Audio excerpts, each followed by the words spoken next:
Hello, welcome to your new English Journey channel. Today I've crafted a podcast to teach you the difference between be going to and will to talk about future. Welcome to today's podcast, where we delve into the exciting world of the Great Pizza Prediction Live Edition. Our story unfolds in a charming cafe, all warm lighting and the aroma of freshly brewed coffee. Imagine mismatched chairs, exposed brick walls, and a menu board showcasing mouth-watering pizzas. This is where our tale begins, with Timmy and Lily, our two protagonists. Timmy, our impulsive hero, always ready for spontaneous adventure, and Lily, our organized heroine, with her meticulously planned schedule. Then there's Mr. Nibbles, Timmy's mischievous hamster, a tiny ball of fluff with a penchant for chaos. Ready to meet them? Ready? Great. Let's dive into the pizza debate. Timmy, take it away. You know what? I will order the biggest pizza they have. Right now. I don't care if it's breakfast time. Pizza is always a good idea. And Lily's response? Timmy, you're so random. I am going to order pizza too, but only after I finish my to-do list. I've already planned to have it for lunch at 12:30 p.m. sharp. Plans? Who needs plans? Life is more fun when you just go for it. Watch this.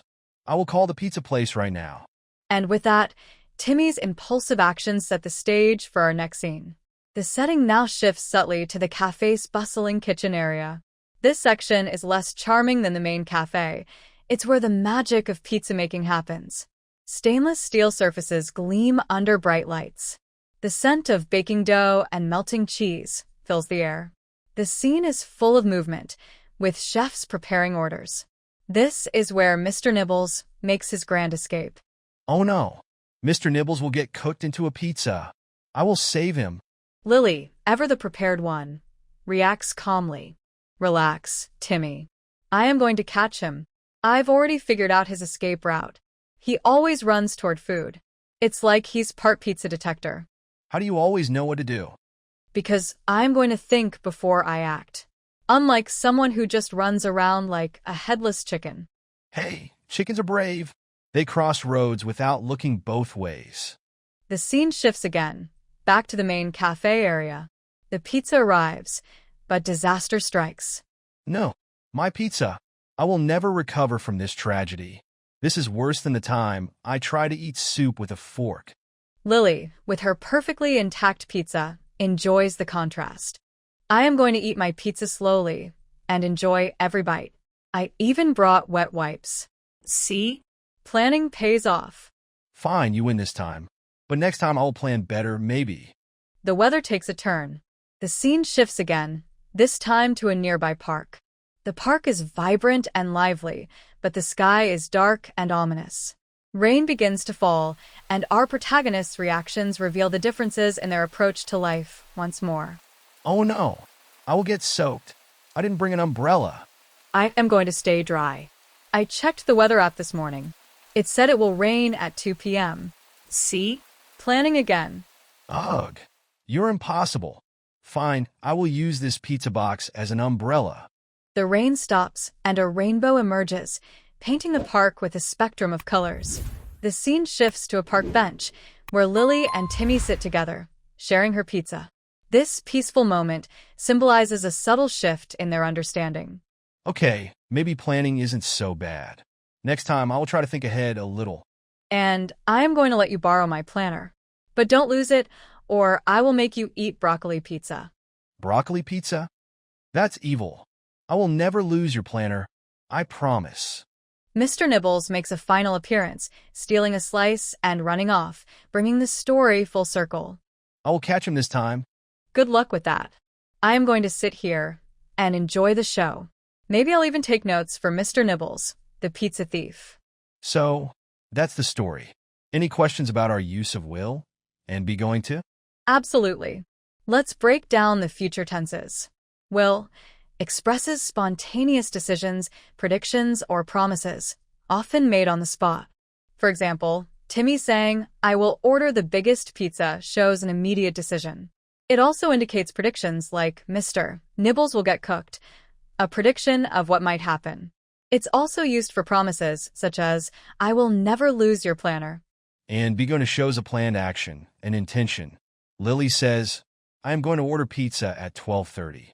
That's a planned action, something she's already decided to do at a specific time. It highlights intent. I'm going to catch him, meaning she's prepared and ready to take action. Exactly. Be going to emphasizes prior planning and intention, while will is more spontaneous, predictive, or promissory.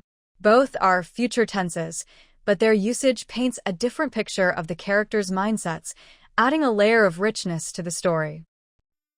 Okay, now let's analyze the sentences one by one. Then let me know in your comments what are the occasions where be going to is used to talk about future and how will is used to talk about future. Our story begins in a cafe. Timmy spontaneously declares, I will order the biggest pizza they have. Note the will. That's our simple future tense, expressing a spontaneous decision. Lily, on the other hand, is all about planning. I am going to order pizza at 12:30 p.m. sharp. This be going to structure indicates a planned future action, already scheduled, unlike Timmy's spur-of-the-moment plan. Their contrasting approaches set the stage perfectly. Then, chaos ensues when Mr. Nibbles escapes. Timmy exclaims, Mr. Nibbles will get cooked. Again, spontaneous future, expressing a fear. But Lily's calm and collected. I am going to catch him, she says. Be going to strikes again, showing her confidence in her understanding of Mr. Nibbles' predictable behavior, a planned action based on past observations. It's fascinating how the authors use these different structures to highlight the characters' personalities. The pizza arrives, and Timmy's lack of planning leads to a pizza disaster. He says, I will never recover. Another instance of the simple future, expressing a feeling about the future. Lily, however, enjoys her perfectly planned pizza. She even predicted the rain.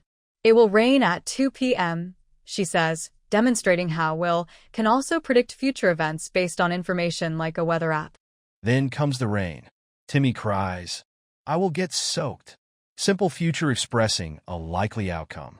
Lily, prepared with an umbrella, showcases the power of planning, using be going to and will accurately.